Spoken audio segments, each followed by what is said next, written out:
And to talk about the 9 years of UPA, we have the Union Minister for Information and Broadcasting, Mr. Manish Tewari. Thank you very much, sir, for joining us. Thank you, Sanjeev. And first of all, may I congratulate you for the excellent TRPs that you've been getting over the past month and a half. I believe even in the cable and satellite category, Doordarshan and especially Primetime News has been competing with its peers in a very aggressive manner. Thank you very much. What about the TRPs of the government, sir? Well, I think if you evaluate the performance of a government, you need to step back and take a long view.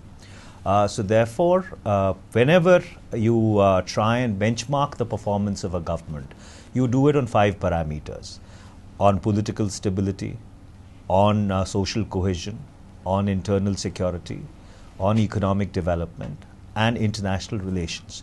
And I think if you take a long view over the past 9 years, the UPA government has measured up fairly well. Yes, there have been difficulties, there have been problems, there have been issues on which action at times was required, and the government has acted both firmly and decisively. But the big ticket achievements, I know there's a big report card coming out, but the 5 points that you'd like to maybe highlight? Well, I think importantly, if you were to reflect on the past 9 years, you would find that the rights-based entitlement programs of the UPA government have today taken root. You have in place an architecture which provides free and compulsory education for children between the age of 6 and 14 years.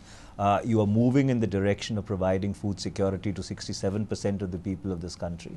So I mean, I can go into each area in greater detail, but I think importantly we've been able to balance the twin imperatives of equity and growth. And the BJP, the principal opposition party, they have come out with their counter report card, so to say, on your anniversary day. Now they have come out with 4 major points. You know, there's a big press conference, but their first point, or one of the 4 points was, okay, the Prime Minister, Dr. Manmohan Singh, is the Prime Minister, but according to the BJP, not the leader of the country, because there is a dual center of power and there's a battle of one-upmanship between the government and the party. First of all, find this preemptive press conference fairly strange, for the lack of a better word. I can understand that after the UPA had presented its report card, if the principal opposition party would have critiqued it. But before even waiting for the report card to be put in the public space, or the report to the people being put in the public space, you know, you shoot from the hip. I think that is completely unstatesmanlike, but then that is something which is expected of the Bharatiya Janata Party. And I find this argument to be very strange, because here is a party which believes in collective leadership, and the UPA has demonstrated a very coherent model of collective leadership over the past 9 years. So I find this very surprising that a BJP, that a party which used to accuse us of being patriarchal, which used to accuse us of being top down, driven by a particular individual, now finds fault with even the model of collective leadership. But this constant targeting of Prime Minister, this is only, they are just raising the rhetoric on this issue over the past few months, if not, they did it in 2009 also, to be very honest, but they have become more vitriolic, if you may, more direct, more personal. Well, I think it's a case of believing in your own propaganda. First of all, you spread a canard, then you perpetuate it through insinuation and calumny.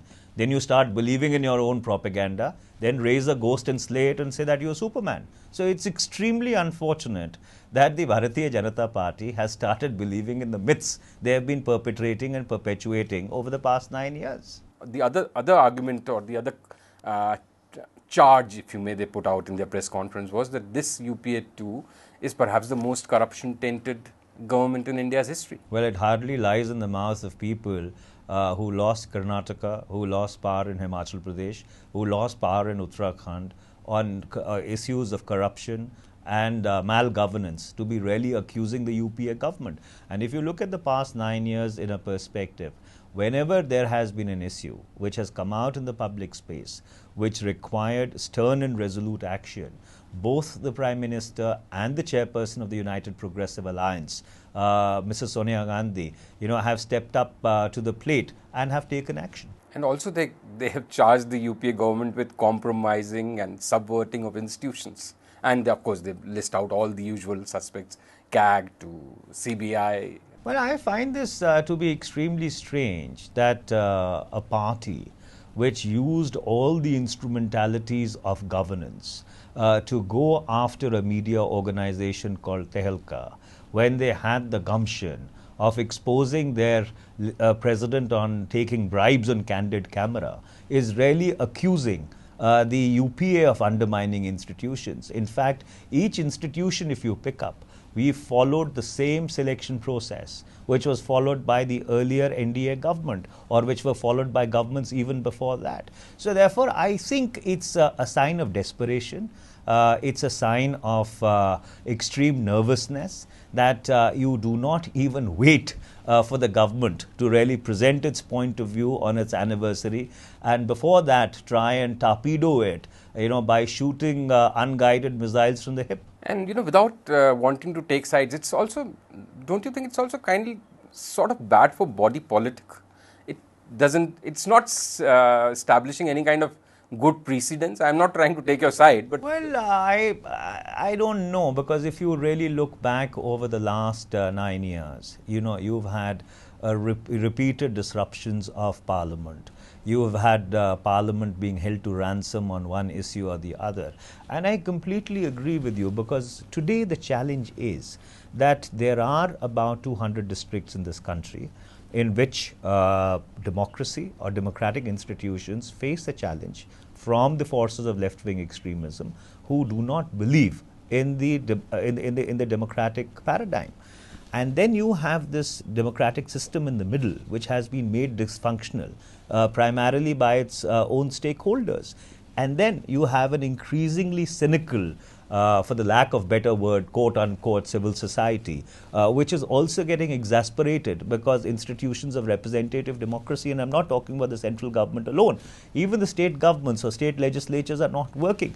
So I think, you make a fair point that people who are stakeholders in the democratic process, need to wake up and realize that if they keep on subverting democratic institutions, then possibly, we are heading up a street which is really a street of no return. Mr. Tewari, it's very interesting that both you and Mr. Jaitley earlier in the day used the same words in completely different contexts. You earlier in the interview said that you start believing in the propaganda if you keep repeating it. He said that in connection with your campaign of India's story, Bharat Nirman. You say cynicism. He said there has never been more, atmosphere has never been more cynical, pessimistic, negative. So just think of the ordinary Indian. You are the two principal parties. Well, I think, you have a very strange paradigm whereby you have a certain amount of civility in the private space, which unfortunately does not get extrapolated to the public space. And so therefore, I think if you go by the litmus test of people's perception having been tested at the hustings, it's really a case of the BJP, believing that possibly they are on the cusp of something which is within their grasp. But the reality is that both in 2004 and 2009, they fell victims to their own propaganda. 2004, it was India shining. 2009, they tried to make a virtue of telling the country that you have a very weak prime minister, and they were very resolutely snubbed by the people. So I leave it to your viewers to judge as to who really, is believing in his own propaganda. And finally, both Sushma Swaraj and Arun Jaitley, leaders in Lok Sabha and Rajya Sabha, said that why this celebration? Today should be a day of introspection. Well, precisely, I think today is a day on which the Bharatiya Janata Party should introspect as to why for 9 years, notwithstanding their disruptive politics, notwithstanding the entire air of negativism and cynicism which they have created in this country, they still continue to perpetuate it despite that model having been repeatedly rejected at the hustings by the people. So yes, you are absolutely right. Today is a day of introspection. It's a day of introspection for the Bharatiya Janata Party. The other thing which is coming up in public space with this UPA 9-year report card is that why 9 years? Because you have not much to show in the last 4 years? Is that it? Well, that's why the 9-year report card? Well, I think what is important is that when you evaluate the performance of a government, you have to evaluate it as a continuing paradigm. There was a lot of unfinished business of UPA 1, which got carried over to UPA 2, parts of which that I have enunciated. And there is still unfinished business of UPA 2. For example, the right to shelter, for example, certain other initiatives which we think are very important for the growth and development of this country. So I guess, when you make an evaluation, you have to make an evaluation in a context and holistically. We interviewed one of your ministerial colleagues yesterday on our show, Shashi Tharoor, and he said one of the big problems, he of course listed all the achievements, but he said the biggest challenge is that we have somehow failed to manage the perception of things not being very hunky-dory, especially on the issue of probity in public life, corruption. Do you agree with that perception? Well, unfortunately, you've had a situation whereby responsible institutions have thrown certain very sensational and unverified numbers in the public space. And when you have numbers which are mind-bogglingly humongous and which are completely unverified and mythical to say the least, hurled into the public space by a very responsible constitutional institution, then obviously, there is a certain amount of a perception problem. But then again, the litmus test of perception is really in the court of the people. And repeatedly over the past 1 year, despite every effort to vitiate the atmosphere, we have been vindicated in the court of the people. And I do believe that next year around this time, when we go into elections in 2014, people will continue to repose their faith and trust in us. Is the Bharat Nirman campaign somehow an effort to change this perception? Or because a lot of people say that you are doing the same mistake of India shining, though you personally and the government is taking pains to separate the two, that was a shining story, this is the right story. Well, I think that there is a discourse, which has played out across the length and breadth of this land over the past 9 years.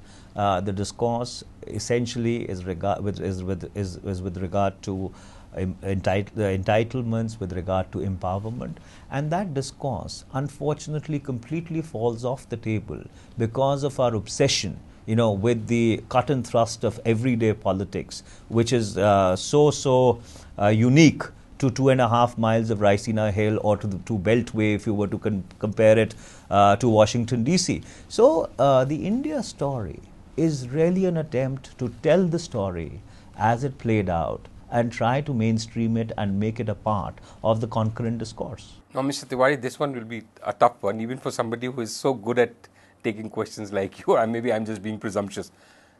The Prime Minister, coming back from a recent trip, actually said that his term as UPA 3 Prime Minister, he'll cross the bridge when it comes.